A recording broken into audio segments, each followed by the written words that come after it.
दोस्तों नमस्कार। DSL law point में आपका स्वागत है।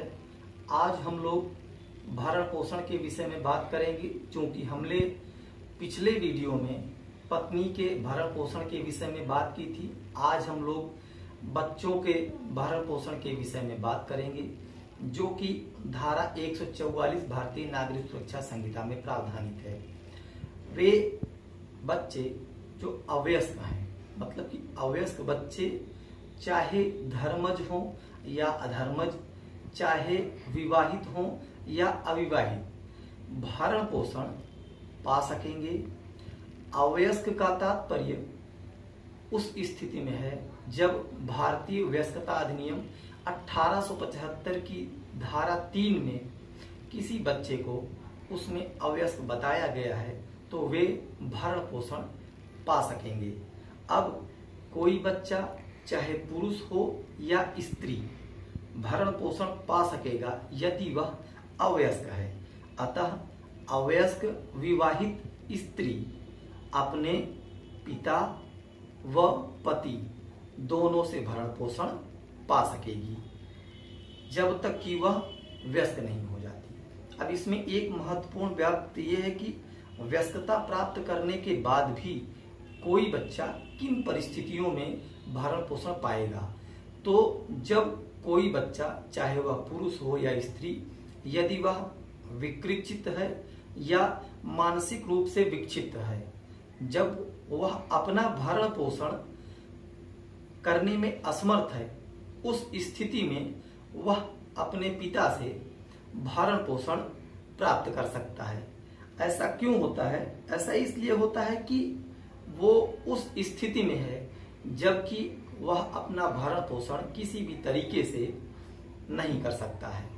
इसलिए भारतीय नागरिक सुरक्षा संहिता में यह प्रावधान किया गया है कि कोई बालक जो चाहे अवयस्क हो या वयस्क हो गया हो, विवाहित हो या अविवाहित हो, यदि वह विक्षिप्त है, मानसिक रूप से विकृत है और वो अपना मतलब भरण पोषण नहीं कर सकेगा, उस स्थिति में वह अपने पिता से भरण पोषण पा सकेगा।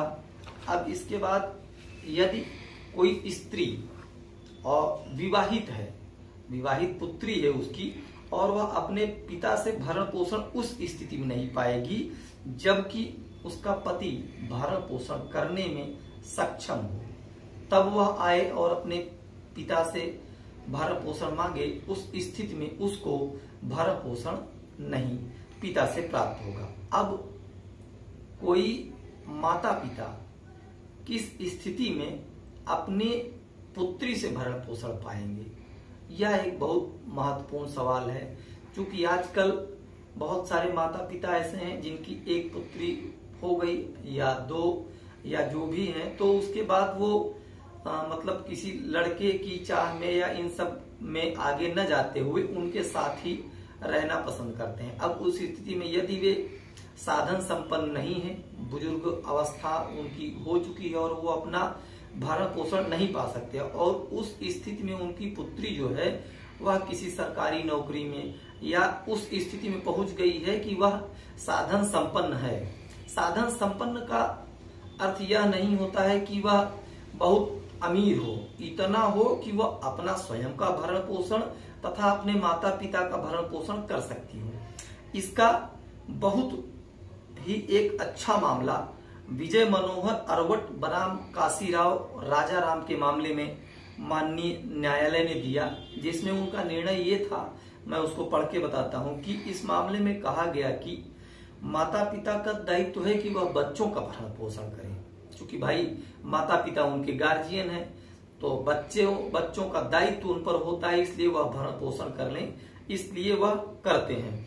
इसी प्रकार बच्चों का भी दायित्व है कि माता पिता का भरण पोषण करें। अर्थात बच्चों में पुत्र और पुत्री दोनों आते हैं, क्योंकि आज के समय में उत्तराधिकार में पुत्र और पुत्री को दोनों को सबको बराबर का हिस्सा दिया गया है। इसलिए इसमें पुत्र और पुत्री दोनों आएंगे। पुत्री यदि साधन संपन्न है तो विजय मनोहर अरवट बनाम काशीराव राजाराव सवाई के मामले के आने के बाद से पुत्री भी अपने माता पिता का भरण पोषण करने की हकदार होगी। लेकिन इसमें यहाँ एक बात यह है कि कोई सौतेला पुत्र जो होगा वह नहीं आएगा। अब सौतेला पुत्र होता कौन है? जैसे कि एक कोई पति है, उसकी पत्नी मर गई, उसके बाद उसने दूसरी शादी किया, दूसरी शादी करने के बाद जो बच्चा पैदा होता है वो सौतेला पुत्र होता है। उसके बाद वह अपने पिता की भरण पोषण करने के लिए उत्तरदायी नहीं होगा।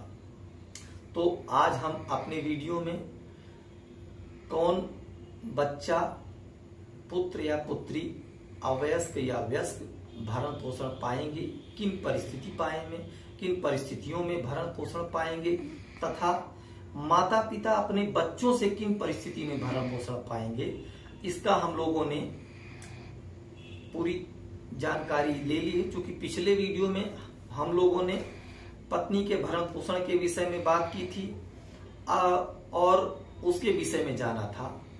तो आज का वीडियो हम यहीं समाप्त करते हैं। हम जो अगले वीडियो में इस भरण पोषण के क्रम में बनाएंगे और आपसे जानकारी साझा करेंगे, वो ये होगा कि भरण पोषण की कार्यवाही कहाँ चलेगी, किस स्थान पर दायर हो सकेगी। क्या पत्नी जहां रहती है, या फिर जहां पति रहता है, या जहां पिता रहता है, या जहां बच्चे रहते हैं, या फिर ऐसी कोई कार्यवाही कहाँ दायर की जाएगी, किस तरीके से चलेगी, इसके विषय में हम लोग अगले वीडियो में बात करेंगे।